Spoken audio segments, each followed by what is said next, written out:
ఎందుకు మీకు దళితులు అంత చిన్న చూపు? మీకు మీ శైలజ గారికి, శైలజ గారు ఒక గవర్నమెంట్ ప్రోటోకాల్ ని పాటించకుండా ఆమె కేవలం ప్రభుత్వం ఏం చెప్తే ఆ విధంగా నడిస్తే గవర్నమెంట్ ప్రోటోకాల్ మీరు ఉండడం ఎందుకు, ఆ పని చేయడం ఎందుకు? తక్షణమే శ్రీధర్ బాబు గారు అలాగే చీఫ్ సెక్రటరీ అయినటువంటి శైలజ గారు వెంటనే రాజీనామా చేయాలి.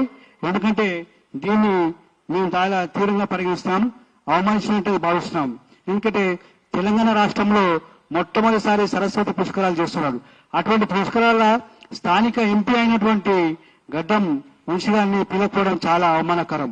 అక్కడ ఆయన ఏ కష్టం ఏదొచ్చినా ప్రజల ముందుండి నడిపించినటువంటి వ్యక్తి.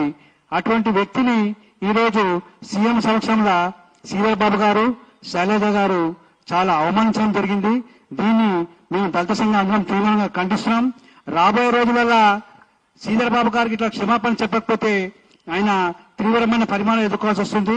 ఎందుకంటే ఆయన క్షమాపణ చెప్పిందాక మేము ఈ యొక్క అన్ని జిల్లాల రాస్తా రోకోలు అలాగే ధర్నాలు చేపడతాం. ఎందుకంటే తప్పకుండా ఆయన దళితులకు అందరికి క్షమాపణ చెప్పి తీరాలి.